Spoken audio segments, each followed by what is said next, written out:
Hey ladies, wishing you all a very good afternoon. And today happens to be a graduation call of my lovely client, Dr. Priya.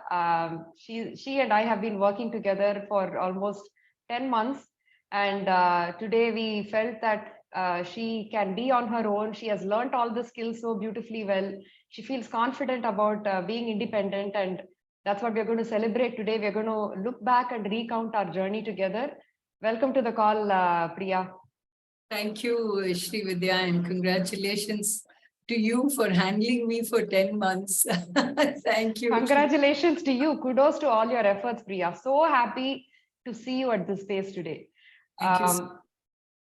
So let's start off with a tiny profile about yourself. What do you do? About your family? Just a little bit, Priya. Right. So, hi, everybody out there. I'm Dr. Priya Ravi. I'm a practicing dental surgeon. Ready to hang my boots, almost semi. I've kind of hung my boots. And so this last year has been a lot of experimenting for me. I have my practice here in Chennai. I have two children. My husband, Ravi, is from REC Trichy. We both are from the defense background. My dad was in the Indian Navy. Ravi's dad was in the army. And we have two boys, Abhimanyu and Anshuman, both married with children. So we're a full family, happy, supporting each other. And I think my children are most supportive of this journey, when they watch me, and they are so proud of me, and that makes it even more special. So this is us, this is me. Thanks so much for sharing that, Priya. It's definitely a big luxury, how impactful domestic support can be, and it's something that not every woman gets to experience. So, I think towards all the efforts that you are making into transforming into this person that you are today, your support at home has played a huge role, Priya. Right? Yes. So let's go back, to the time that you joined me, right? What was going on for you at that time in terms of challenges in your physical space, mental, emotional space, about your food habits? What was going on? Actually, a lot, and I must say that I was thinking I have everything under control. I was here a practitioner for the last 30 plus years, 32 years in practicing dentist. And so you have a rub in with all the medical knowledge, you keep listening, learning about so many things. And I just turned 60 and it was like all hell broke loose around me, and here I was always the kind who was battling weight, I'm 5'7" tall. And my highest weight was 106 kilos. And I tried n number of things to bring it down. I did bring it down by 5, 10, 15 kilos, but I put them all back plus 5, 10 kilos more. So it was, I think my skin was say, oh, no, not again, you're putting on weight. So it was very funny, my journey. But to top it all, I was having this, insulin resistance. We are a family of diabetics, but insulin resistance. So I thought, okay, I have it under control. And I went and met my doctor, and I had an HBA1C after the test, which was 13, a staggering 13. And I was like stumped. I said, what happened? How did I get here? And all the other things around you, you climb a stair and then you feel, I wish I'd taken the lift, and so many things, and I was like wondering, where do I go? What do I turn to? Not another weight loss program. I was like tired of that. But I was in that mental state, and I was just giving up my practice.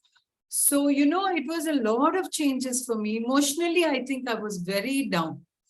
And so that was when, a lot of things led me to where I am today. So maybe Shrividya will guide me to ask me the questions to take me there. But this was where I was, At 50, I had started working out. But at 60, I didn't know where I was. I was still where I was. 10 years of working out, 10 years of so many different kinds of diets and keto diet and zero carb diet and so many different kinds of drinks and all sorts of things, you know, and you think you know it all and all kinds of experience. So yeah, that was where I was, not happy with myself, but putting a brave front. Thank you for opening up about your struggles, Priya. It's not easy at all to share about that. But I remember our first conversation, you came in with a lot of self-doubts, right? Okay, I've tried everything. What are you going to say now? Was unwritten question mark on your face. The way you asked me the questions, okay, what am I going to do? And how is this going to be different from what I've done already? Like what's the plan kind of, right? But I really appreciate your boldness and awareness to take this proactive step, Priya. Despite trying so many things, despite failing multiple times, you said there is still some hope for me, you know, and also, of course, Dr. Purnima's transformation is what actually inspired you to take on this journey, right? So that gave you hope and confidence that, hey, you know what, maybe I've not tried everything. Maybe there is a way that's going to help me with a sustainable lifestyle transformation. So a couple of the challenges that you mentioned was your own physical abilities, right? You had difficulty climbing up or down the stairs. Your knee was giving up. I remember you showed up with knee pain on our first call, right? Not able to exercise or walk the way you used to. Your exercise had come to a standstill, right? Second thing was the diabetes, right? So you were at 13.5, if I remember, your HBA1C. Your doctor was putting you on medication and that made you feel very, very uncomfortable, right? You said something needs to be done. I'm just not, I think that was your goal. When you shared with me, what is your goal? You said, hey, I have to get my blood sugar under control and also work on my body composition, because at that space, too much yo-yoing was happening in your body composition. You were not feeling very comfortable in your skin. That is also something that you wanted to work on. Right, Priya? Yes, absolutely. So we have this big group of friends, right? And of which suddenly one person became a beamer. I mean, she was beaming, she was radiant, she was looking gorgeous. And she was very happy with herself. She's known to fly at a fly just like that, always getting angry. But there she was calm and composed and radiant. And at that time when I was going through this, when she was suggesting Sri Vidya, I was thinking, okay, I know it all, you know. But when I looked at her and I looked at what I was handling at that time, I said, why not take a shot, you know?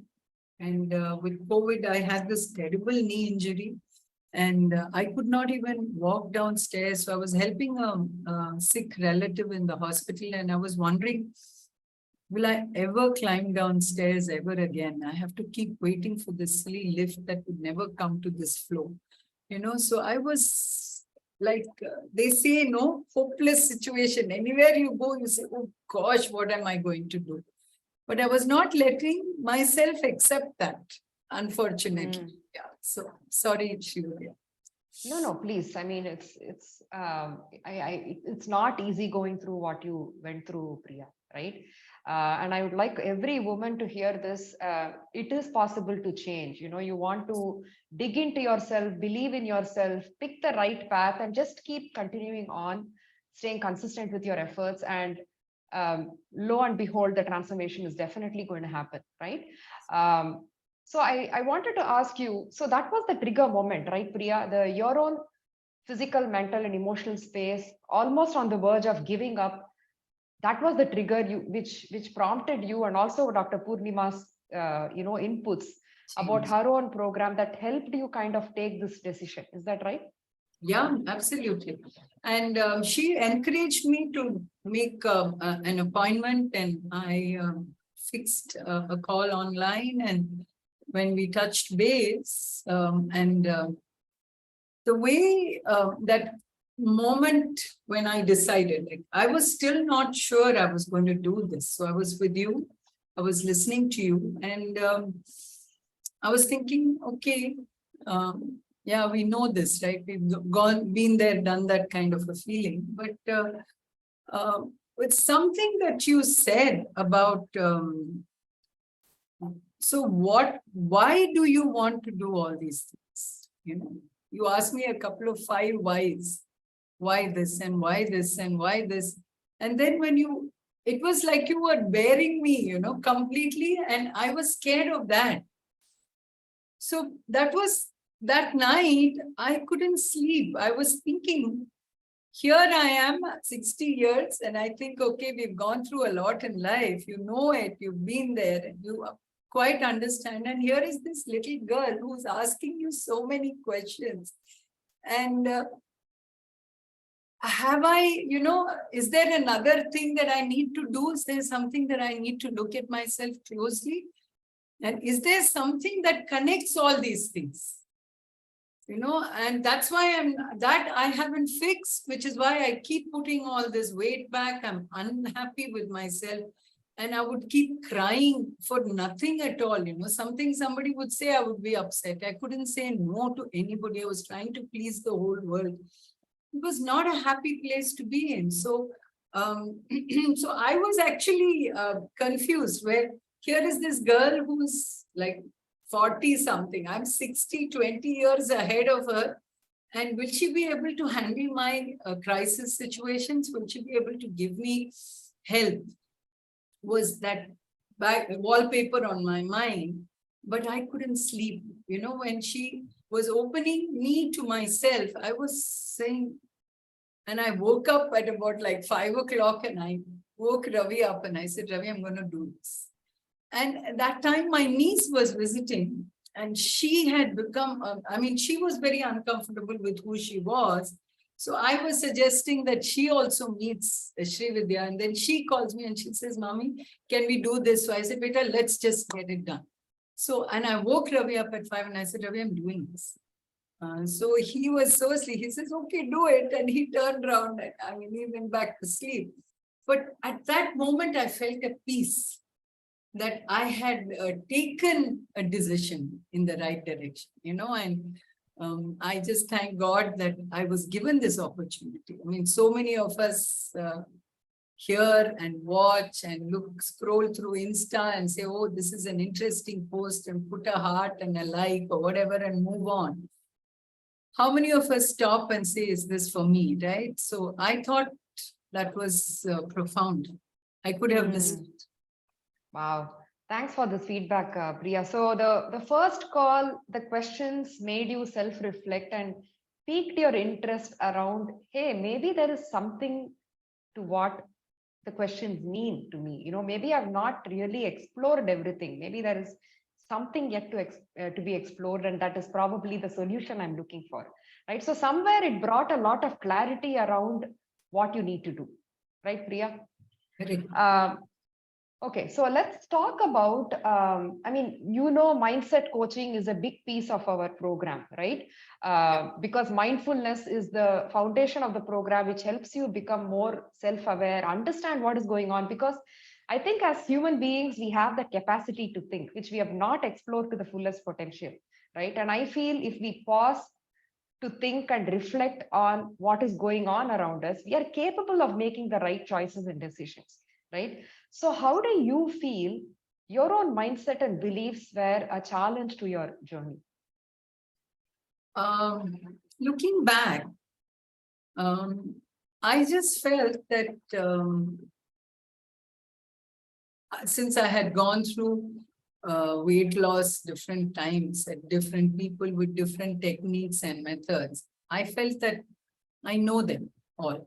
Right? So after all, you're going to get a diet chart, you're going to stick to a diet chart, and then you're going to be mindful. You're not going to eat sweets, you're not going to eat out, you're not going to eat fried, or you're going to not eat carb or keep carb to the minimum. So these things are there in your mind. The second thing was, I was very hard on myself. I kept telling that you're not good enough. Why do you keep doing this? Why do you keep putting on weight? So maybe you're missing out, maybe you're eating. So there was this time when I had stopped eating fruits completely, thinking, oh, there's sugar, no banana, no apple, no nothing, no mambaram. Completely, I had stopped all forms of sugar. And then one day there would be that total binge where you'd eat an ice cream or you'd eat this, or eat something sweet that walks in front of you kind of. And the third thing I felt was it was not sustainable. No, na enna pannalo. It was not sustainable. Like I could not stay on that diet long enough. It was not something that I can do for a whole life. So here I was, I wanted to run a marathon, but here I was not able to walk down a flight of stairs. I could not say no to anybody. If anybody says, do this for me, I would drop everything and do it. So I was not priority for myself. Like if I was eating a meal, I have not known sitting under a table and eating. My leg would always be outside, ready for flight. So the cortisol is on all the time. And the other thing is that I was very, okay, you have medical knowledge and you've been a practitioner for so long. So always you think you have the right answers, no? So these were the mindset that I was having, and I was racing through life with minimum sleep, one thing after the other, running after things, trying to fix everything, but couldn't fix me. You know, that beautiful story is there, right? Where this child kept bothering the dad, and the dad said, okay. And he gave him a world map and tore it up and said, put it together and then come back. The child comes back in less than a minute with a map fixed. He says, how did you do it? So he turned around. It was the face of a man on the other side. Nice. Fixed the man and the world fell in place. So I was not doing anything about me. So this was my mindset. This is where I was. Where, you know, politely on the surface, nobody will know that 90 degrees smile is the 180 degrees smiling. Everything is okay, but nothing is, right? So that was my mindset. I hope I've answered you correctly. Yeah, thanks for sharing that. So basically, you struggle to prioritize yourself. You struggle to draw boundaries. You struggle to say no, right? And also several of your myth and beliefs around food habits, that was again not really conducive for where you wanted to be, right? It was coming from a place of scarcity mindset, that I should not be eating this, I must not be eating this, I cannot have this. So somewhere giving away control to an external factor like your weighing scale or the diet that you were doing, also that had shaped your beliefs around food also. Hey, maybe I should be avoiding this. The diets that you were doing came from a very restrictive place, right? I mean, you had to follow rigidly certain rules and certain set of guidelines, and that also messed up your relationship with food. So where you started avoiding fruit, avoiding carbs, all of those things, right? And also not prioritizing your sleep. The other thing that we worked on is, of course, the perfectionist mindset, Priya, right? You came from that, yeah, all or nothing thinking that, hey, either I go all in and give my best, or it's not worth putting in any effort at all. So given where you started with all of this, you know, your relationship with food, drawing boundaries is something that we worked on, prioritizing yourself with small 5-minute actions, right? And also moving away from that perfectionist mindset. Where do you think you are today, you know, in all of these domains? I think my face speaks it all. I just feel I'm actually living every day. I'm just so free, you know, it's actually as though something has got lifted out from this part of me, you know, a load has come off. I just feel so light. I feel I don't have to prove a point to anybody. Above all to myself, you know, I stop, pause, I savor everything, every moment, every second I spend with my grandchildren or my children or my spouse. I love to cook, so I spend time, I enjoy every moment. And I'm actually enjoying the taste of fruits all over again. I'm so happy. And I realized that life, like your food, is in a continuum. There is no deadline. I have stopped setting deadlines for myself. I don't. I have a goal, but I set goals for, like, now I climb stairs. I never take the lift. So I was visiting a relative who stayed on the 7th floor. I told my husband, you take the lift. I took the stairs and the best thing was I was not out of breath when I reached the 7th floor. Like, how good can it be? So my next goal is, can I take the steps a little faster? Can I do a small jog and get up there? So I'm not good there yet. I pant when I do that, but I'm trying to do.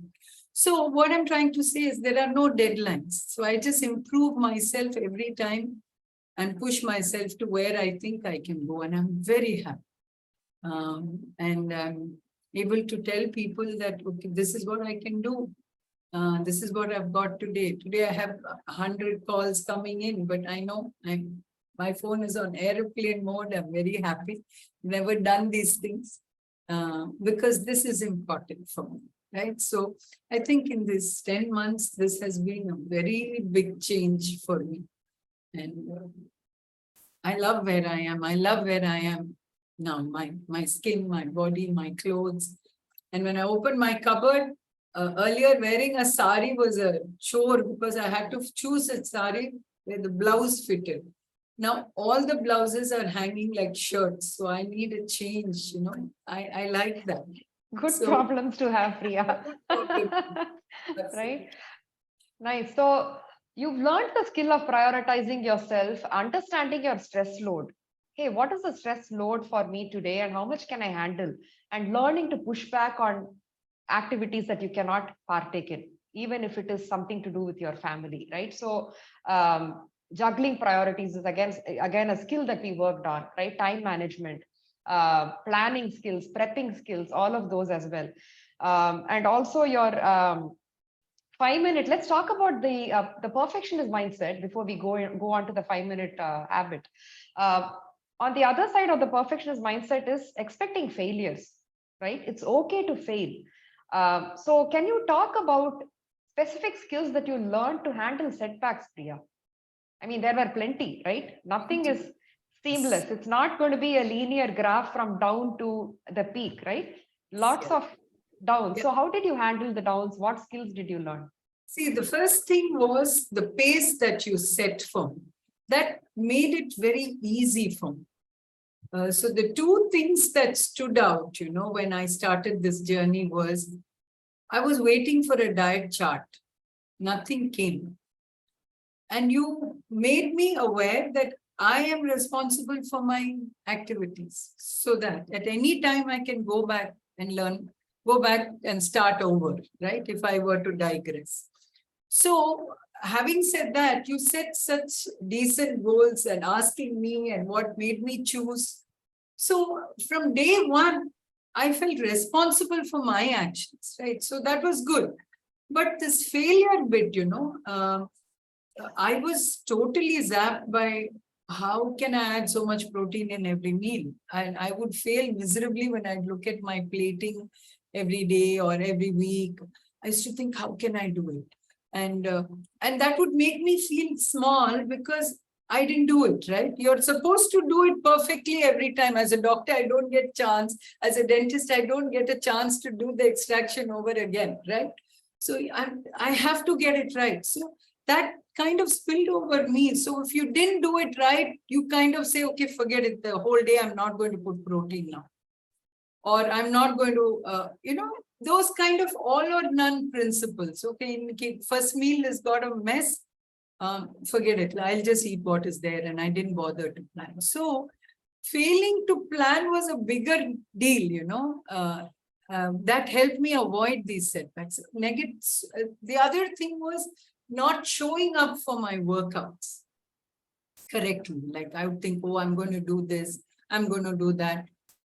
Impossible. With my knee, it was just next to impossible. And slowly and surely, I started taking the right help. I met this fabulous physiotherapist who put me back in 2 weeks. I was back, and third week onwards, the second call with Sri Vidya, I was back into my workout routine and things like that. So failure was something that was staring at me at every habit or every skill that I was learning. If it was like reading a book, I said, I'm not going to read at night because I fall asleep. whole morning I'm so busy. I have so many calls. My grandchildren come, I have to babysit. I don't know when to read. Versus which time do you think you can work, read, was her question. So I said, so it didn't say, can you do it? It says, which time can you? So I said, okay, can I take 10 o'clock in the morning? Maybe that time I'm a little free. And you won't believe I'm on my, I have lost count. I've been reading a book or maybe 2 books. But I eventually worked out the time. It was not 10 o'clock. It was that 5 minutes that I would spend reading. She says, that was good. Pat yourself on your back. So that is when I learned that failure is a step to success. I mean, that sounds cliche, and that's what everybody keeps speaking, but I kind of lived it with every skill that I learned, that it's okay. I mean, because we set higher goals for yourself, thinking you are capable of so much more, but you fail. I think I'm going to read half an hour. I'm supposed to read half an hour, and I couldn't even do 3 minutes. So the first goal was, can you do 5 minutes? So that made such a big difference to, correct myself. So I think there's so much to hand out to Shri Vidya here for being very patient with this know-it-all Dr. Priya. Was such a big pain, I'm sure I would have anyway, but I don't Thank know. you. Thank you for sharing that, Priya. Not at all, not a challenge at all. I love what I do, and it was a fantastic pleasure working with you, Priya. Okay, so a couple of things that I got out of what you shared here: the power of 5-minute actions, right? It doesn't. I mean, given where you want to be, it may seem impossible without doing big things every day, but doing big things every day will have you so burnt out that you will feel like giving up and you will not be motivated to show up, right? So the power of 5-minute habits is very, very important. Whatever be your habit, you scale it down to the absolute minimum 5-minute task that you're capable of doing. Again, most important thing is meeting you where you're at, right? Not where you want to be, but where are you today? What is your capability today? So we work with that, right? With what you're capable of, what you have, what feels comfortable, and keep it super easy and simple where you feel like doing it even in your sleep.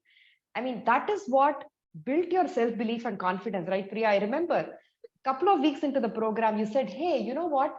I actually stayed consistent with this practice and I never thought I would do it. So somewhere this 5-minute habit kind of segued into other habits, which with that improved confidence and self-belief, right? You had gained trust in yourself. Somewhere you came in with that feeling of a failure, right? Or whatever it is, I just cannot succeed. To now suddenly 2 weeks into the program feeling like a winner, like, hey, you know what? You gave me a task and I actually made it happen. That sense of accomplishment. Yeah, do you remember the time when I had started reading a book and Ravi and I were traveling by road and I forgot to take it? And at 10:30, I was thinking, oh God, what do I do? And I suddenly remembered Ravi had this Audible, and he had on his book list Ikigai. So I listened to Ikigai and I, in fact, messaged her immediately saying that I got it done anyways, and that made me feel like super confident. Sorry to Super. No, that is relevant input, Priya. And the other thing is operating with a fixed mindset. Flexible mindset. Moving away from that fixed mindset, right? Instead of saying, you know what, I have to get it done at 10 o'clock, you also looked at other opportunities. If 10 o'clock didn't work, what other part of the day can I actually show up for this habit, right? Which allowed you to improve upon your consistency. So again, consistency is the name of the game, right? Other important thing that I wanted to share here is when you're trying to change, you're stepping outside your comfort zone, right? Right now, wherever you are in your comfort zone, in that cocoon, and you're looking to become a different person with different set of habits, different set of behaviors, right? Different set of values and priorities. So in order to do that, an action that you do will definitely be something outside your comfort zone, something that you have not explored doing already, a new habit, right? And it's an experiment, right? When you do an experiment, there can be success and failure.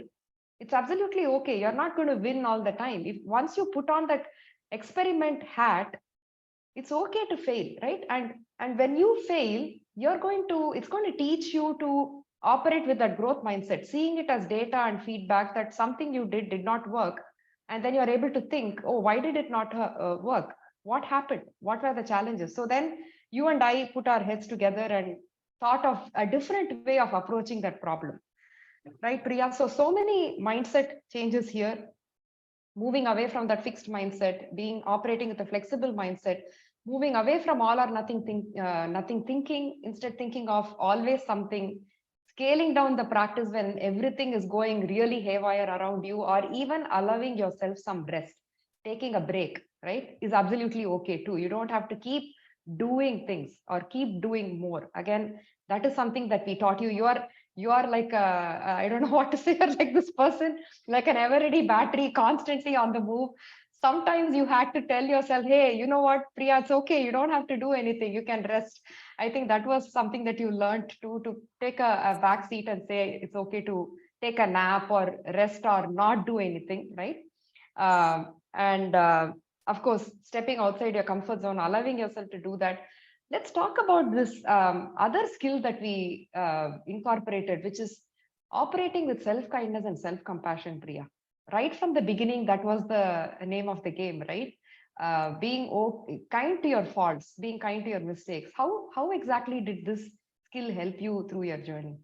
Um, See, actually, when, like I was telling you about how I listened to Ravi's from his phone, the Audible, and then I felt like praising myself for that act, which is something that you're expected to do, kind of a feeling that I have always had about myself. I mean, so what? I mean, you did it, yeah? So what, kind of a thing. But it felt so good that I had overcome that obstacle and I had done it.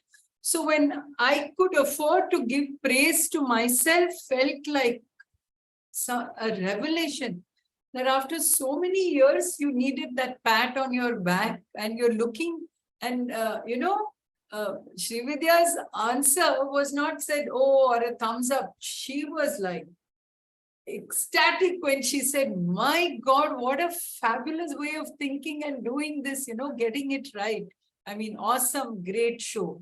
Then I felt that, okay, I mean, you are really worth it. I mean, you can get that done. And so somewhere along the line where you are always trying to overcome and you are supposed to be the best, you're supposed to be the best at juggling home, clinic, everything. So there is no time to pat yourself on your back because you're expected to get and deliver, right? You're supposed to do it.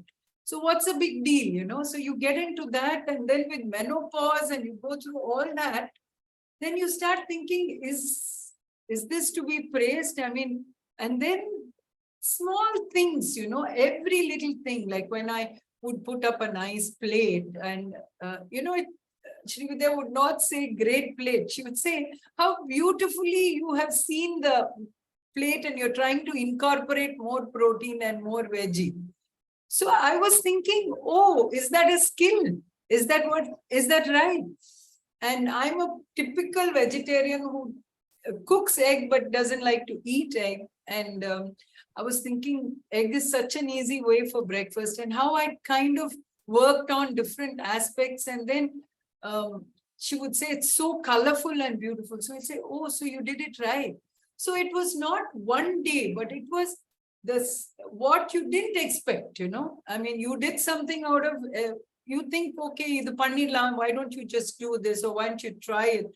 And then when you get a thumbs up or you get a pat on your back or more than that, you just think, oh my God, you're really worth it.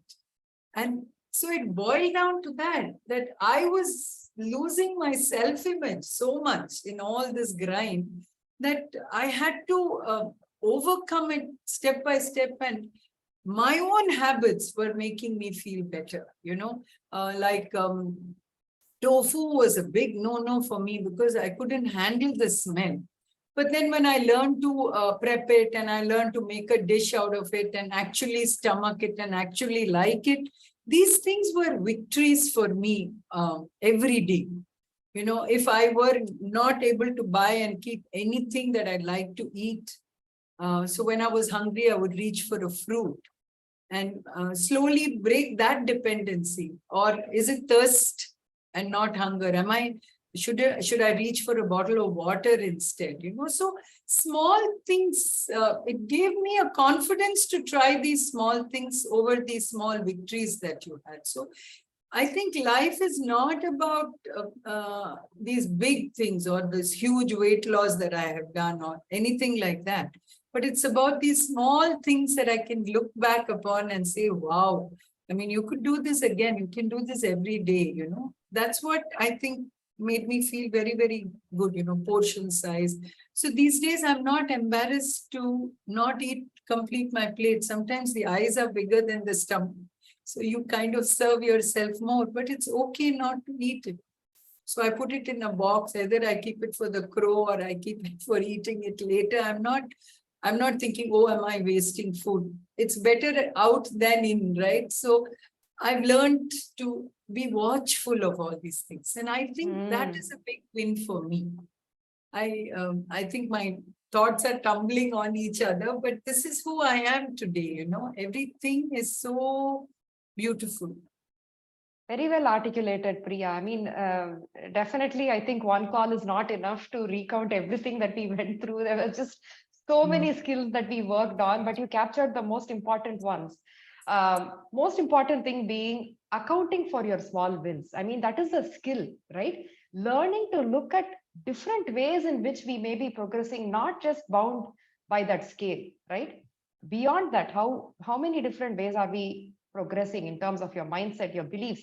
You let go of that belief around wasting food, right? That, oh, you know what, whatever is on my plate, I have to finish, was the mindset you came with, right? And somewhere along the way, you realize that eating more just because you wanted to finish the plate is really not helping you, right? And it's okay to plan accordingly, right? You said, hey, now I've started cooking rice in smaller quantities rather than forcing myself to finish up what I've made. I've started cooking smarter, right? With better prepping efforts and also planning efforts, being okay to be, giving away food, something that is not needed, you're okay giving it away or packing it up for another meal, right? All of these skills that we worked on. And you also shared about the meal plating skills, Priya. So I wanted to bring up that recent win that you shared today. Would you please share what your diabetologist shared? So I wanted to meet the diabetologist before this call today, and today was my appointment. And I started off with the 13.5 HBA1C, and today I start my next journey with 7.4 actually HBA1C, and he has removed my afternoon medication completely. Wow. My fasting blood sugar is 118 versus 165 when I started. So wow, look at the change. Kudos to you, Priya. So he asked me, what are you doing? I felt so good. And I'm down by 8. So he said, so that is fabulous. So he was really surprised. You're a completely new person now, Priya. I mean, with so many skills, looking better, feeling better. I mean, your blood markers are testimony to that, right? So tell me about specific skills that helped you in that direction, Priya, that we worked on.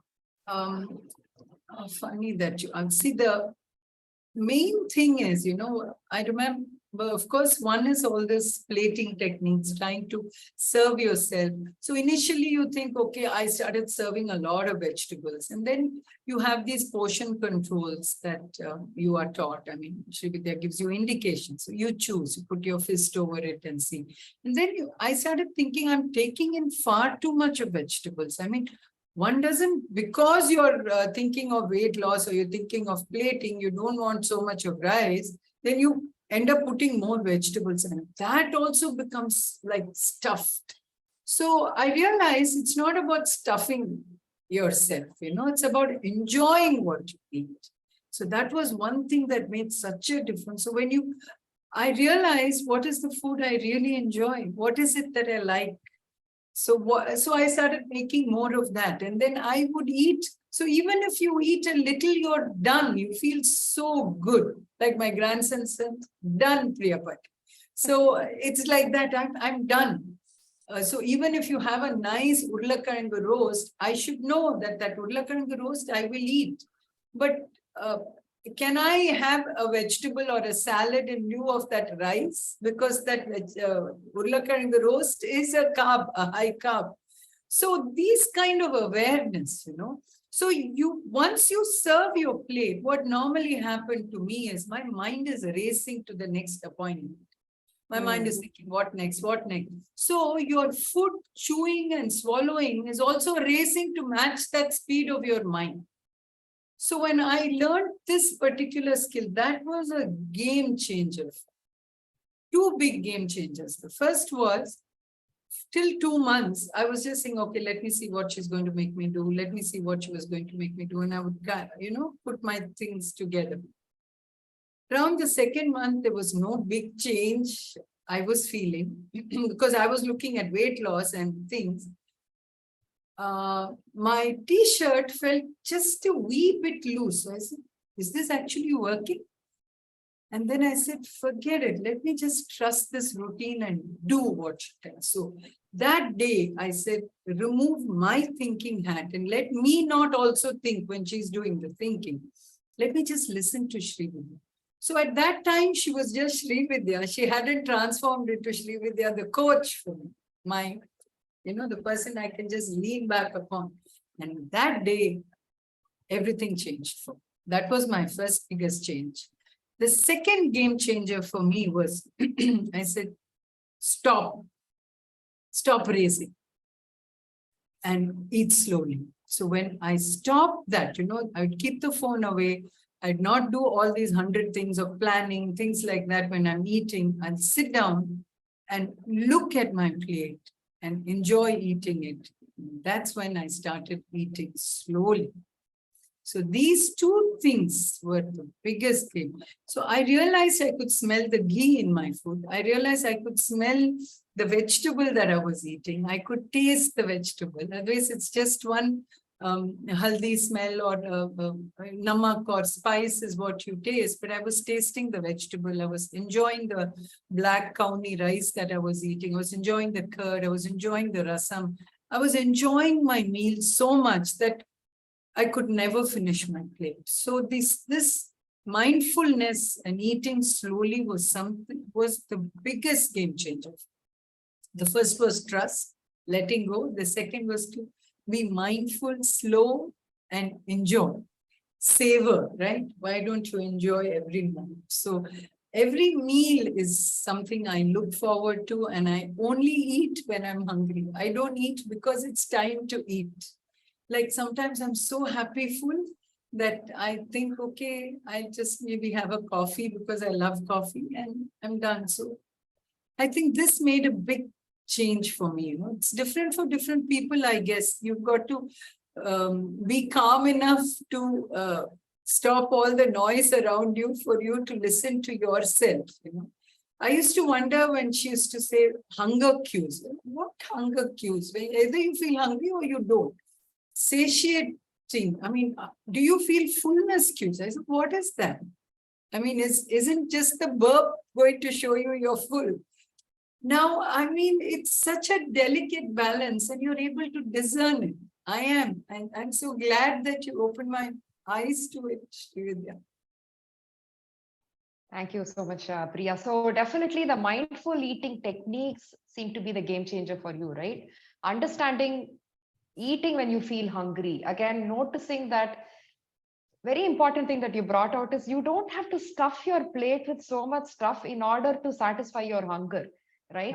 You should learn to eat slowly, mindfully, and once you do that, you will automatically know where you need to stop the meal.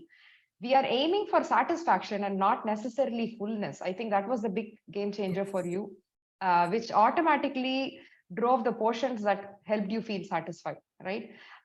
So hunger, fullness cues is something that we worked on, helping you eat slowly and mindfully, practicing mindfulness in terms of identifying your hunger cues and how that could imitate thirst cues, right? How you want to focus on your urine color and identify how well hydrated you are. Could this be thirst or is this hunger? All of those as well. Now let's talk about cravings, Priya. That is something that we worked on, some Yeah. techniques and skills. So tell me which ones really seem to work well for you. Um, See, the first thing about, all of us have this feeling that you feel like eating something sweet after a meal. So when I became aware of that, I realized, so I was trying to go back and be more aware. So I realized the days I would look at my plate again and see how I have, why do I feel, okay, is there some burfi that I can put, or is there a chocolate that I can? So later on, it became, should I eat a piece of an apple, which meant there was a craving. So when I would look at my plate, I realized that I was not eating enough nutritive food. I was not putting in enough the right vegetable combination, maybe the colors, maybe enough protein. So almost always it was the protein that was lacking, So the days my food would lack protein, that was the day I was reaching out to something sweet. So sometimes you'll mask it and you'll drink some water. So it's not about being perfect. See, that was one thing, you think, oh, today is great. So give yourself a big thumbs up. Somewhere along the line, when I realized I should stop doing that and learn from this experience. No, it's not about making every day count. It's about making you count. And I would drink water. And that was when I realized that if I do not give protein in every meal, I'm going to always reach out to something. Or, if I went to my mom's house, they would always have things because my nephew is a little fellow. They'll always have, and I'm so fond of biscuits and I'm so fond of all. So I would just eat mindlessly thinking it's okay today, So why should that be okay? So then you go back and set that right, So if you're able to notice it, and then you can come back and see that, correct that in the first place. And then you come back and see, is it working? And then I was also able to identify what was the sweet I liked the most. I mean, everything sweet I would eat, chocolate, a cake, an ice cream, a burfi, anything sweet. I mean, what are you, a dustbin? So that's when I realized that I loved payasam. So I stopped eating anything else in lieu of a payasam. I mean, why not have that? Or maybe a halwa and have a small bit and savor it slowly and enjoy it. So where I would take 3 cups of payasam at a wedding, now I'm not able to finish 1 cup because I enjoy it so much. I slowly relish it and I'm so happy. So why eat everything when you actually crave for just one thing? So it's about identifying why you crave something because there's some nutritional imbalance. The second thing is, what is it that you actually crave for? And keep some healthy snacks, give yourself rewards. And I don't, one thing that Srividya has made me realize is everything is in a continuum. Your food is in a continuum. So if you can even eat a small bite of a chocolate and leave it for taking it later, can you push it? Can you have your sweet before 3 o'clock? I mean, I'm a diabetic, so can I have it before 3 o'clock? Because after which the insulin becomes weak. So can I have it before that? So I'm able to rationalize with my mind, or talk to my mind and tell it. And it's not like I'm on a diet. No, it's not like, oh, you cannot eat it. I eat everything now, everything. But it's about when I eat, how I eat, and it's not like a craving. And I cannot thank you enough for this, Srividya, for making me realize, so much. So the other day I had visited my mom and she said she had made something, and then I said, Amma Vandam, I don't want it. She said, why, you love sweets? And I said, I don't want this. I'm happy. And I had water or whatever. I was happy. It was not that I said, no, I should not eat it.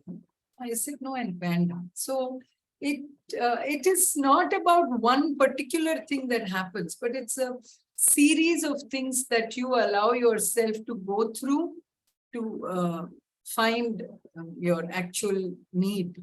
So these cravings are always only from the mind. They're not from the stomach or from the tongue. So if you satisfy that, I think that was a big journey for me too, to be able to set the mind and the thinking and the balance right, to listen to your mind, or so many. There are other skills that maybe I will talk about, but fabulous thing your mind does for you. So you're also able to, it's another thing though, of course, we've all learned it, but Srividya made me practice this. But what is it that you want your day to be like when you sleep? Can you visualize that? In such fine details. I'm not a big journal writer. Now I think, why should I write a journal? But I started writing what I'm going to do tomorrow, so it makes me wake up with happiness. Or, can I visualize my day, or what I want in my day? Or I used to think I'm going to sleep, like even today, I was so nervous about today's call, but I was visualizing when I sleep tonight, I'm going to sleep with a smile, because I'm going to feel happy about the call I did. So that amount of things that the mind plays, so then you just feel so full, you don't want to eat anything. Don't ask me what that correlation is, but it's going to happen to each one of you if you listen to yourself and listen to your coach. Yeah. Wow. Thank you so much, Priya. So very, very well said. It was a big revelation for you, right? As you started working on these nutritional practices, you could see the cravings coming down drastically. The need to eat a sweet after every meal automatically dropped because you were providing your body with adequate nutrition, especially protein and the fiber in your meals, right? The second thing is also understanding that cravings come from your mind, right? Sometimes it can be just a mind hunger. It's not like a head hunger, they say, right? It's not really biological hunger needs, right? So again, being okay with satisfying your cravings with what you like, but learning the skills to pause, eat it slowly, savor it, really enjoy. I think that is the running theme of our conversation today. You're really in a happy space where you're enjoying everything you do, everything you eat, right, in that space, right? So when you really enjoy what you eat, you don't need a whole lot of it to satisfy that need. I think that is another big revelation that you had, right? You could not go through an entire cup of payasam to feel satisfied from it. Absolutely. Very right. And the other thing that we worked on is, of course, delayed gratification, learning to stretch that discomfort tolerance muscle, right? Stay in that pause, be in that discomfort. It's okay to delay the gratification. If you feel the need, you don't have to satisfy it right away. Sit with the discomfort of your thoughts and then choose what you think will be the right thing to do, right? Again, what I see big in your transformation again is you're constantly being with yourself, with your thoughts, with your feelings, with your body, right? And also being, and that is enabling you to put forth actions that work for you. You're able to understand. So another big thing that you shared is, I understood what is my favorite sweet. Just because I want to have a sweet, I don't have to have every single sweet that is around me, right? I can choose to pick the sweet that really works for me, that really serves the purpose. Again, that is something that we worked on, which is identifying triggers, right? Understanding what will serve the purpose for you today. Not because something worked for you in the past, right? But today, what are you seeking in food? And what food will serve that purpose, right? Awesome work. So now let's talk about how this has impacted your relationship with food versus how it used to be, Priya. Earlier, I would be scared to go out and eat because you were always thinking, will I be tempted? Will I overdo it? Will I overeat? And you'll always come back with a feeling of guilt and unhappiness. Also, this is good for me. This is not good for me. I should not have fruits because I'm a diabetic, and I should have only papaya. I don't like papaya. These were all my mind voices that would keep playing. These mind voices play in all our minds 24/7, and it's about, getting the right, conversation up there, in the quiet between your ears kind of a thing. So, but now I think I'm thinking of food in a continuum. I like rava upma. And so if I go out to eat, the first thing I do there is check the menu of the place. So I kind of plan and tell them, like, why don't we go here? Like, I remember we were planning to go out. So everybody said, we'll go to Little Italy. I said, why don't we go to Eden? It's been a long time. Because I know they serve the cottage cheese steak. Very smart.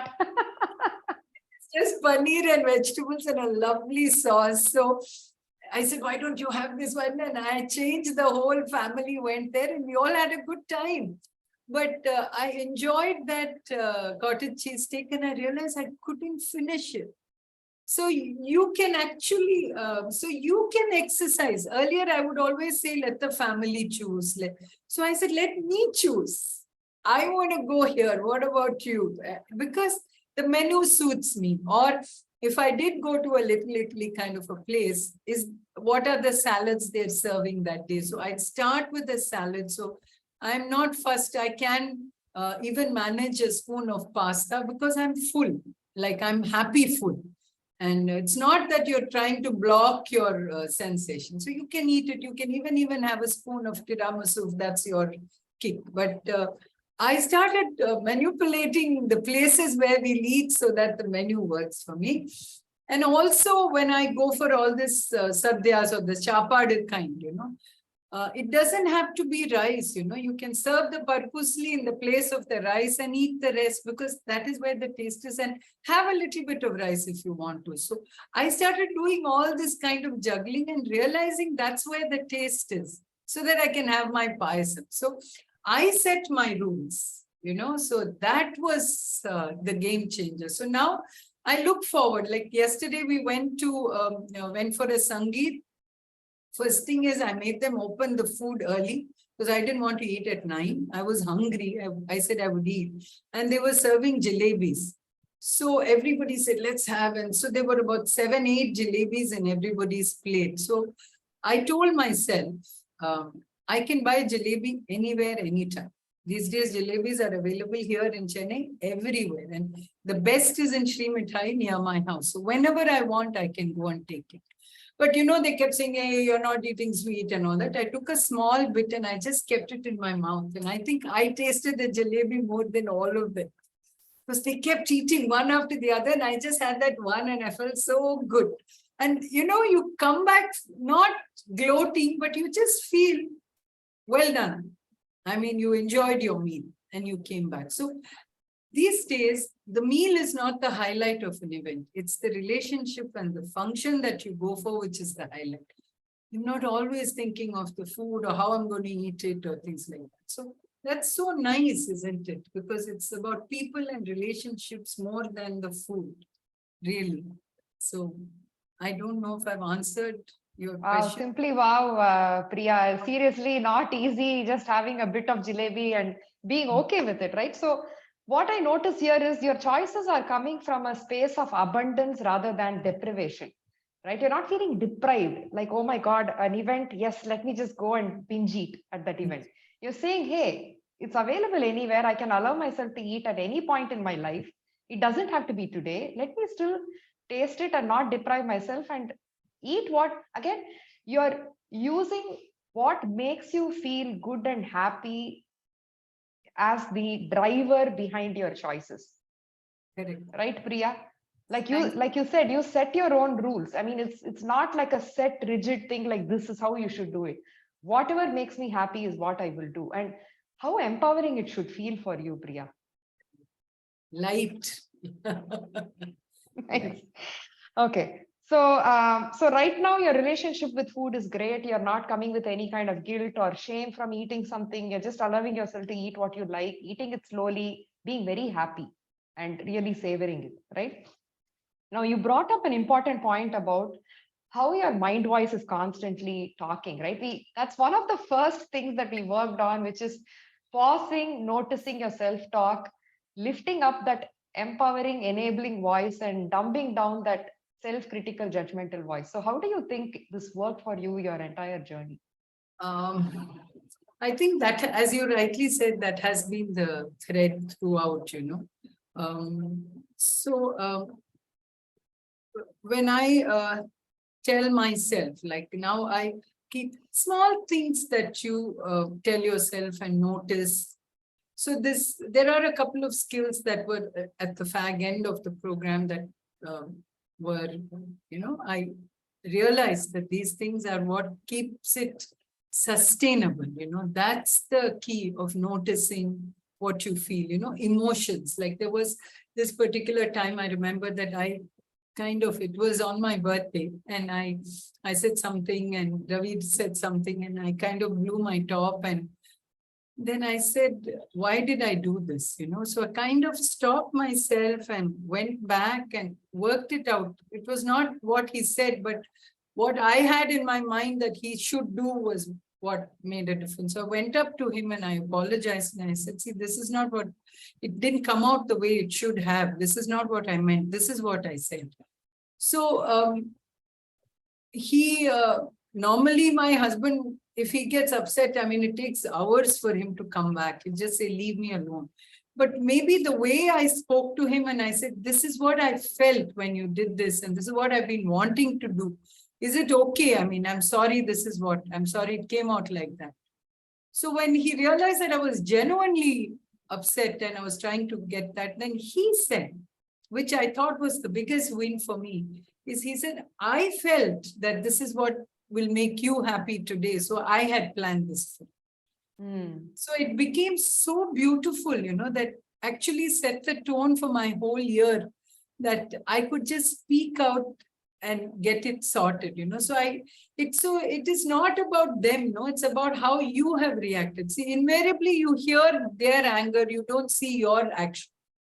So I kind of set that right. And that made a whole lot of difference. So it's not about others reacting, it's about how you have been a trigger as well. So, and if you're able to notice that and tell and work it out, then I think that kind of a stress goes away completely from every relationship, right? Whatever it is. So I think you owe it to every relationship that you can be honest and notice and name that emotion that has messed up that particular moment, right? So, or made it good, both ways, right? You can always say something nice. So the other thing about de-stress, to be able to breathe into every part. It's like a yoga, like it's about like deep sleep kind of a thing, where you can, I realized that I was holding a lot of stress on my left shoulder. And I kept thinking it's because I'm carrying my grandchildren, or I'm carrying weights, or I'm training weights. Maybe it's that. But it was not. It was just the stress. So when you can breathe it out, or that helps you realize that there is something here and there is something that you haven't worked out in your mind. Things like that. So that helped me tremendously in, see, for me, maybe really happy home and happy relationships, I think it's for every woman, is what is the key to a happy life. If you want everybody happy and always thinking you've done a great job, you're very happy. So when I stopped expecting that, because you were giving yourself a big round of applause every day for having done a good job, you didn't need another person to do it. So the pressure is off them and you. So I think that made such a big difference to my, the entire thing. I'm so light. I think I'm living every day happy. And that's what made a difference, this de-stress, noticing and naming, and small things, I would, whenever I would look at my leg, always have fluid collection around the ankle, around the shaft of the bone, I mean, shin, etc. Today, there is nothing that I can see my ankle. So, I mean, I would have never imagined something like that, because I wear a shoe smaller in size now. Will you believe that? So wow, that much the retention has come down. So much of retention. And it's so, you think it's only around the ankle, but it's around your fingers. My toe ring is falling off. So I need a size smaller now. So how much of retention you're holding on with stress. I think cortisol is the biggest thing for all this. You're always ready to run. You're always in flight mode. So the body is, the brain is helping you cope with that mechanism by, giving you additional ammunition, and it's not what you want. The ammunition is flowing.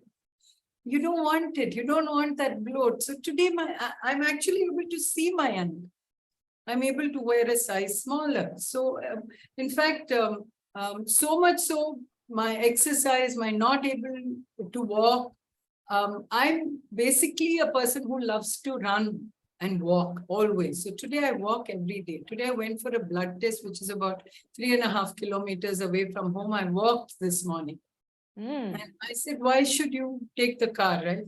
So I walked, finished, walked back. Happy. I was very happy to do it. So my steps came in anyway. I'm not conscious of it, but that happens anyway. And I ran the 10K, this Chennai marathon at 96 minutes from a person who could not even walk or huge achievement, Priya. I'm so proud of myself. So I think so I dedicated it to Sri Vidya and my physiotherapist that I, even ran that much. So I think I've come a long way from where I started Sri Vidya, but I think what I've done, what really helped me is I've been able to accept that these were my faults and able to own up and go on, So we get stuck, I think. I don't know. I don't know if I'm saying that right, but I said, let me stop analyzing and let me just go with the flow.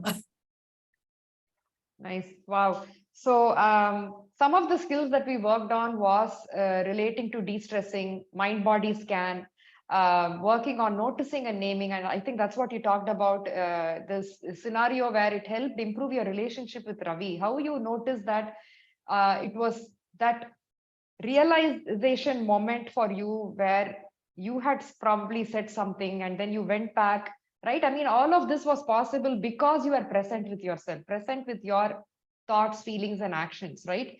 And that's what that skill is all about. So fantastic work, implementing that during that crucial stage. I mean, we can all think about it, or, in theory, it all feels great, but when you're able to apply it is when you're able to reap the benefits out of it. So your relationship with people around you have definitely improved.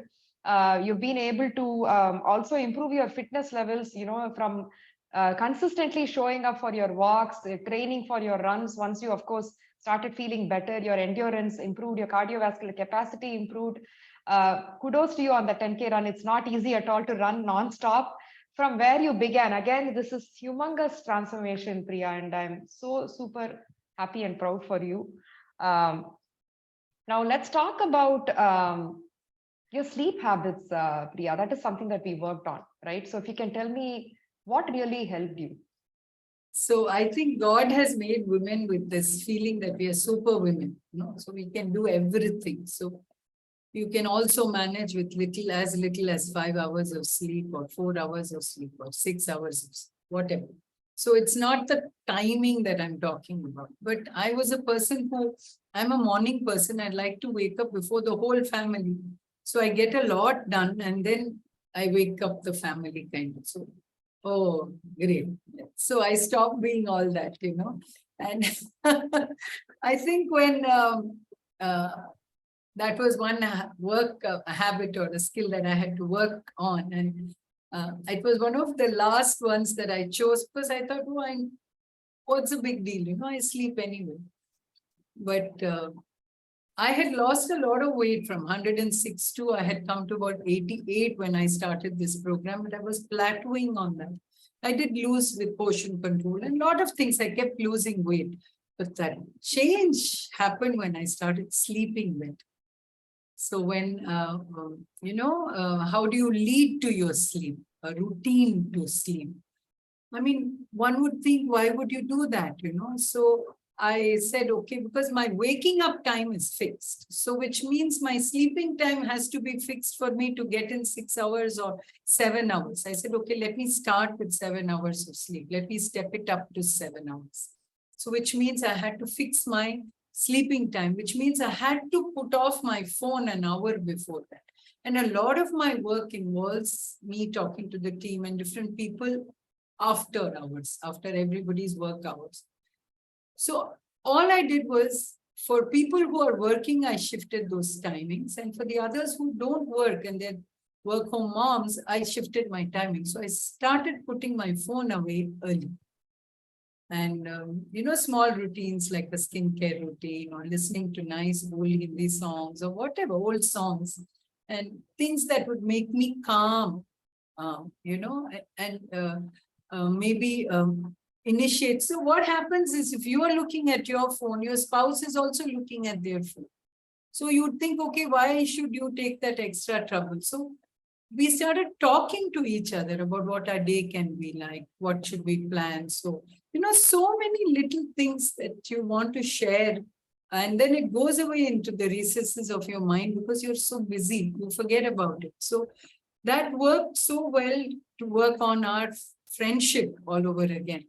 So I think this sleep is something that now we both look forward to, that half an hour before we nod off.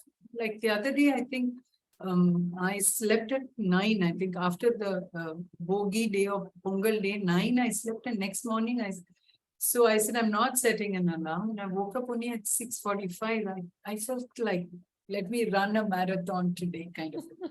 So I got ready for more exercise. I showed up better. I was thinking better. I was waking up on my own. My morning routine was like a breeze. So there is so much happening, So when you say recovery with sleep, it's not a textbook thing. It actually is true. So now whenever I'm tired, I don't fight it, I don't want to be the superwoman. I'm not a superwoman. I'd like to nod off for 10 minutes as a power nap and feel better and relaxed. So I think that's what sleep has done for me. It's that vitamin that is never prescribed enough, I think. Absolutely, Priya. I mean, sleep is the recovery superpower, and also people who sleep well are the ones who are also able to maintain a better body composition. Being that sleep helps you with hormonal regulation, especially the hunger, fullness hormones. So if you're sleep deprived, those can go really haywire and interfere with your ability to read your fullness cues, interfere with a hunger rhythm.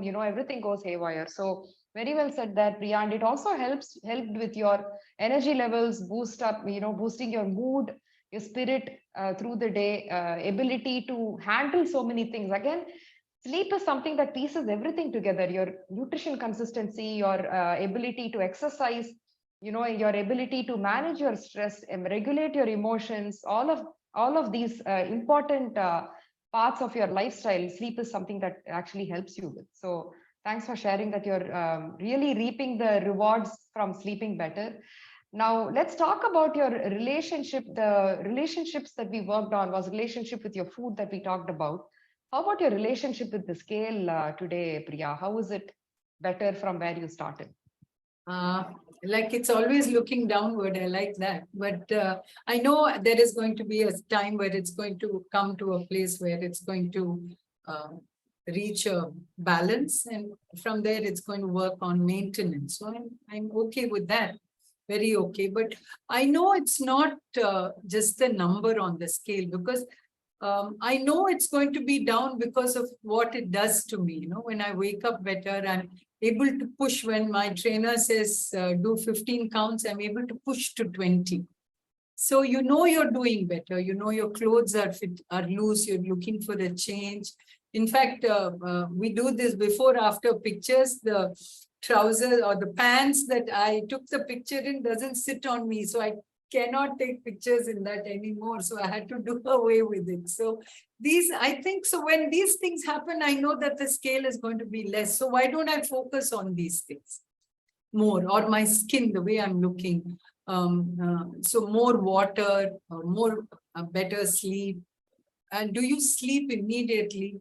If you don't, that means there is some stress somewhere that you have to work out, So these are the things I think which count more than, and digestion, my God, I mean, you can eat and you're not looking for that morning coffee to go finish your morning routine, right? You get up and you are done and you keep going. So, which means you're eating right, it's digesting well. So these are, I think, sustainable things to watch over that scale, because if these things work, the scale is going to be fine anyways. So I got out of that, and I'm so happy that that is over. But of course, you need that as a yardstick to know how far you've gone now, to set your next goal. What is it that you want to do or be,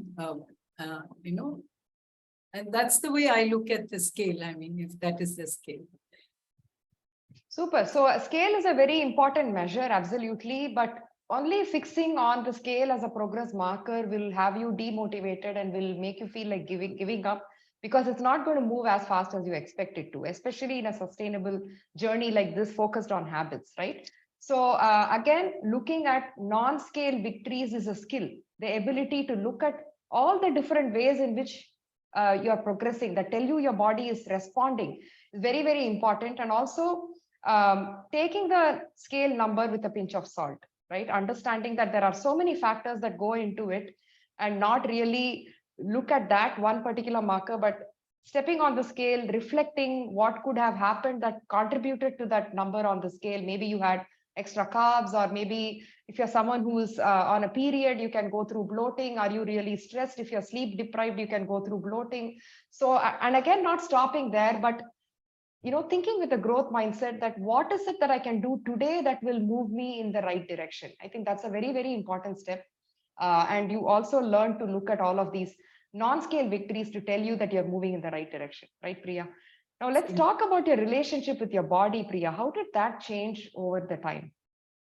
See, I have, as a child, I was very skinny. In fact, I used to be called rickety. And then I think with puberty and all that, I started gaining a little weight, but not too much. And finally, I think post-pregnancy, and then I had a tubal pregnancy and a whole lot of things. So none of it is an excuse, but I made it an excuse to gain so much weight. So I always would make fun of myself before somebody else did. So you say, oh, I don't fit the frame. Let me stand sideways, or please, all of you look at me neck up and not neck down. So I was prompting my own, funeral kind of a thing. So I was not happy, obviously, with the way I looked. And I wanted to be a particular way. I wanted to look a particular way. So, and the other thing was always this bane of clothes not fitting you. And when you go into a store, the dress that you like is not going to be available in your size, or the footwear that you want is not going to be available in your size. So you are the big person who needs to look at the plus or the all store, where you need to go for a bigger size, double XL, triple XL. So if you're there, I was there. And now I have to look for lower sizes. Now, from a double XL, I've started buying L now. And I feel very good about it. But it's not that it is just the size or the weight or something like that. It's because you are happy. Your body has scaled down to that level of happiness, is what I feel has happened. So I'm very happy with what I look like now. And I realize if you want to wear something, a particular kind of it, or you want to wear sleeveless, or you want to wear a short top, I think your body shape should not define your mood. No, if you feel like wearing something, you should. And why should you care about what another person says? You do not give permission to yourself to put you down. No? Wow. Very powerful words, Priya. So, thank you so much for sharing that. So that's the way I think. I don't know, I may be right, I may be wrong, but we'll all get there, I think. If you are happy with yourself and you're doing a great job. So these days, you tend to be judgmental when I go for a walk, I see all kinds of people in all kinds of sizes and shapes walking.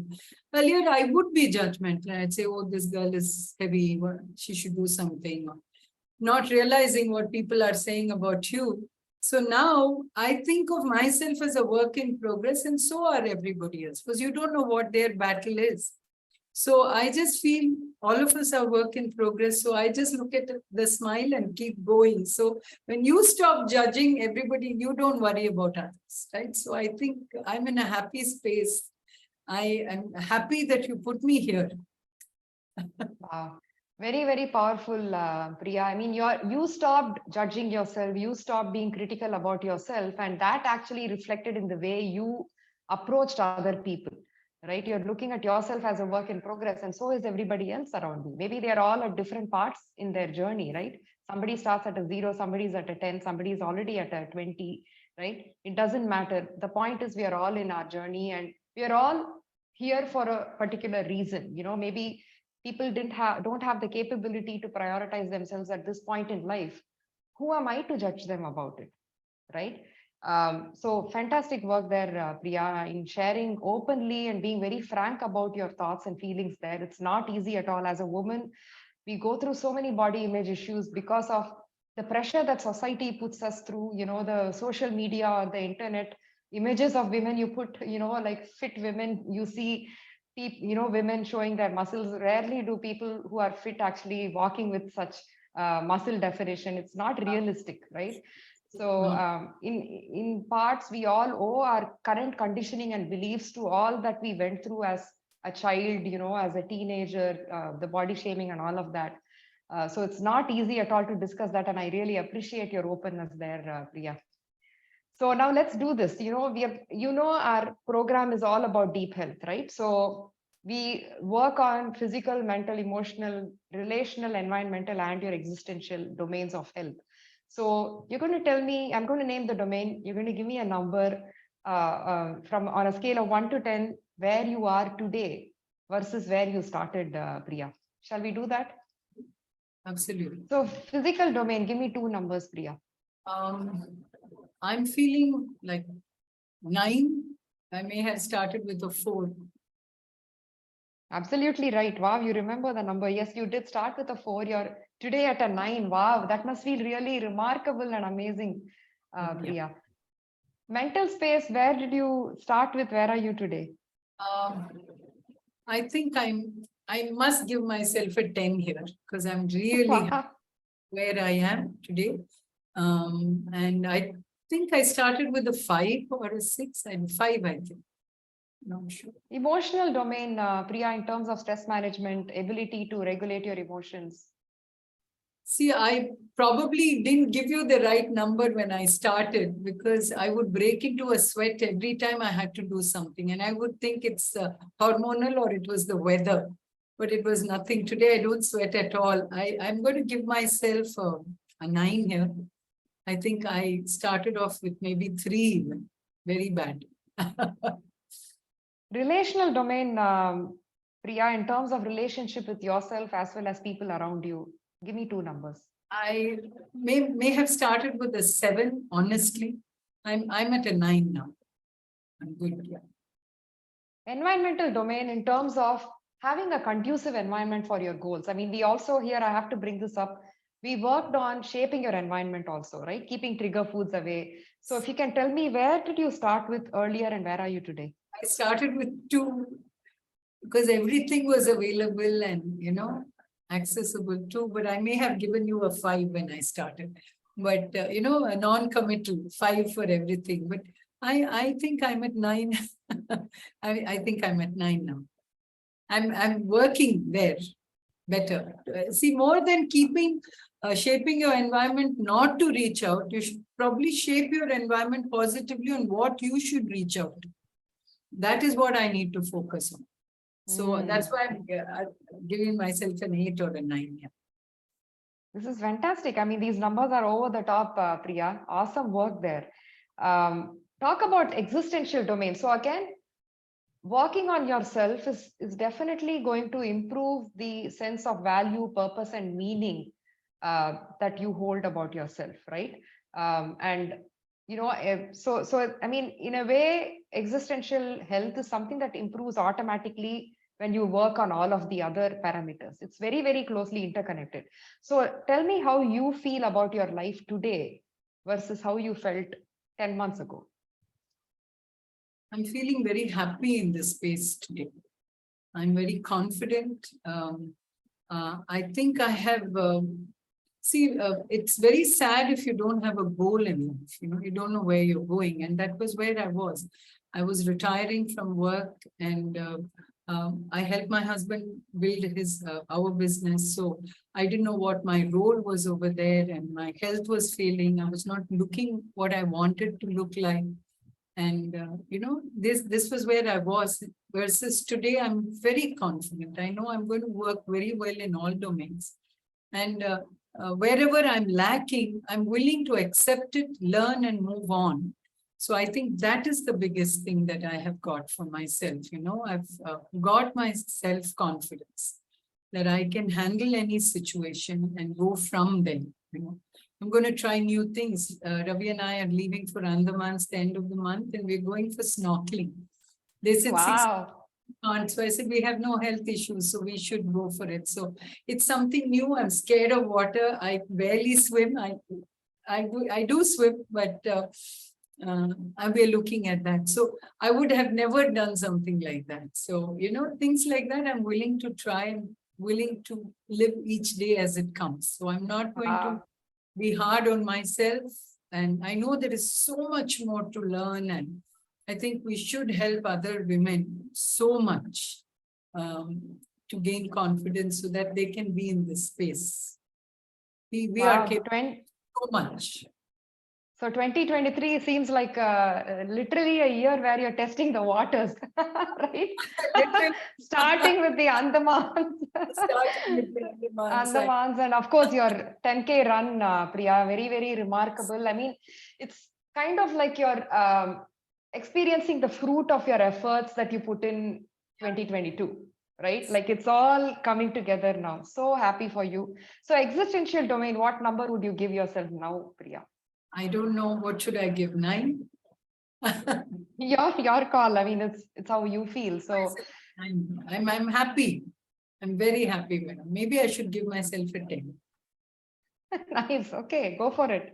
Absolutely.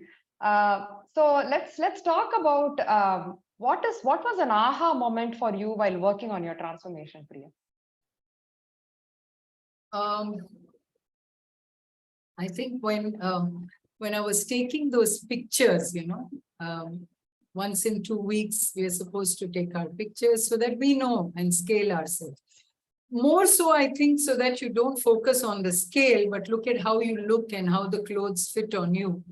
So sometimes the mirror speaks something. The mirror may not be the perfect thing, but when you look at your own photograph, when I saw that t-shirt like actually hang on me, I said, I'm onto something. That time I felt I'm doing something right because I was feeling good. And I was able to correlate those two things. Like, I'm feeling so good today. I finished my workout. I finished my bath. I'm taking this picture. You're doing a lot of things. But then when I stopped and looked at my picture, I said, wow. So, I'm getting it right. And that was about the time when I lost my dad and I was not in training. I mean, in fact, I couldn't do the practices that we were doing very, very well or mindfully. And I took a kind of a break and then came back. And I realized that I came back to the habits by setting my 5-minute habit back and got back. So I felt that I don't need to depend on anybody else to set my life in order. And that is very powerful. And I can't thank you enough for doing that. We have coaches and coaches. You make blogs of people and you tell them and don't allow them to think. Whereas here you are in such a breath of fresh air where you made me realize what I am and what I can do. And I can always come back and fix myself up. So that was a tremendous day. I remember my message to you also that I'm feeling so light. And I wish this moment upon every one of you. And it's there, I guess. It's just to be more aware. And another word, Priya, I mean, the word for your transformation is liberation, right? We keep talking about this in our conversation off late, I think, right? That feeling liberated is the word for you, Priya. I mean, so happy that you're in that space. Let's talk about your feedback about the coaching experience in terms of the accountability, guidance, support that you received all the way through. How helpful was it for you, Priya? It is like you have somebody who has your back, and it's not just a statement. I think a coach is somebody who leads the way by doing, which is one, because every day you have a message or you have a post or something that makes you think. And it's not about gloating about what they are doing, because they're leading the way anyway by doing what they're doing, which itself is difficult, I'm sure. But by doing that, to make you think, that is, so you can teach somebody, you can give somebody fish, loads of fish every day to satisfy their hunger. But to teach them to fish is the ultimate coach, and that's what Sri Vidya has done. She has made me think for myself, which is because here everybody wants to have a secret and an ace up their sleeve. Whereas here, it was so different. And my entire journey, in fact, my last 2 weeks have been feeling the pangs of, I'm going to miss these calls. I'm going to miss sitting with her and getting her to say, wow, and she'll always have a different perspective. So it has been tremendous, accountability, always there, always scheduling our meetings on time and always on top of it, knowing what we need to do, gently coaxing us into that. I may not have been a very easy person. I'm older than her, but today, I think we're great friends. We're always looking forward to going out for dinner and spending time with each other and knowing about each other. So I think it's a difficult place to be a coach. I think she has come 200%. Love you. Wow. Thank you so much, Priya, for this feedback. And again, age is just a number, Priya. I mean, I think it's the attitude that you come with, your cognitive flexibility, the ability to adapt, the willingness to learn, to change, the open-mindedness that you came with, your commitment, it's remarkable. Whatever we talked about, whatever we set as a goal, again, we set that together, right? It was nothing that came from my space. It was always about what is going to work for you, right? And when you set that goal, you made it happen, right? That is something that speaks highly about the values that you hold very dearly to you, right? It's very important for you to stay committed, for you to, they talk about this say-do ratio, right? When you say something, you also want to do that, right? The say-do ratio has to be very, very close to 100%, right? When you say you may want to make it happen, you make it happen. So that's fantastic. What was the best part about me as your coach, Priya, in terms of skills, or what did you lean on me for? Can you share that as some feedback as well? I think the best part is you, I think you were very, very patient. And you're able to make us, realize the small wins. That, for me, made a huge difference, as a coach, to be able to appreciate small wins and make the person aware. And I think every one of the calls that I have listened to of graduation, every one of us have had a different kind of a feel. But that has been your absolute, the winner, Sri Vidya, is you give the credit to us when the credit belongs to you. Always, you give us the credit. And even now you're making me feel as though I am the hero, but I'm not. You're the hero. And thank you for that. And stay blessed always. I think wow. Thank you, Priya. Anything you would like to share, for the women who are watching this video from the space that you are in today, also reflecting on the space that you started? What would you like to share to them, Priya? If people who are on the journey, I would like to tell you that nothing is impossible.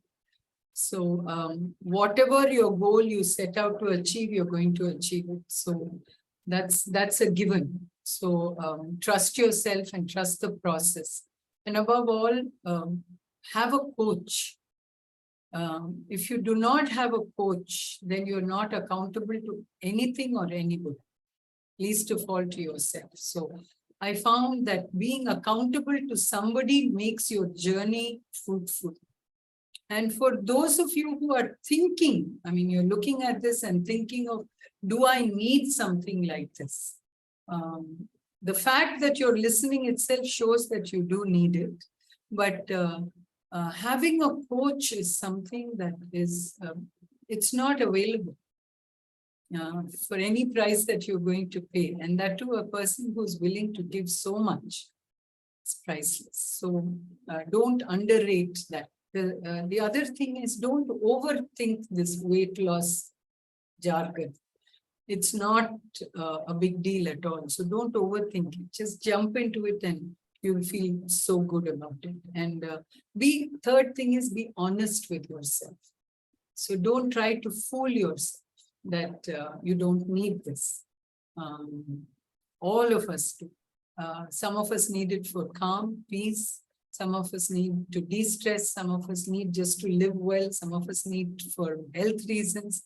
But we all need a program like this that is going to ground you, bring you closer to yourself, make you look at yourself better, and feel fabulous from where you are to wherever you're going. So just get started. That's my message. Wow. Thank you so much, Priya. Much love and hugs to you. I really appreciate this wonderful conversation with you, recounting the journey. I mean, every single conversation is still fresh in my mind, Priya. I will always cherish this. And it's not a goodbye, you know that, right? We are going to be in each other's lives going forward. My doors are always open. Anytime you feel like, hey, Srividya, I'm struggling and I need help, you can absolutely join back. No issues at all. It's always open. So thank you, and enjoy this wonderful journey, testing the waters, experimenting, exploring new horizons, pushing the boundaries in your personal and your professional space, Priya. Best wishes to you. Thank you so much for who you are. And I know we're going on to a different chapter from here, and love you lots. And thank you for putting me where I am today. Thank you for trusting in me and for believing in my skills, Priya. You lots. Okay. Love you too. Bye.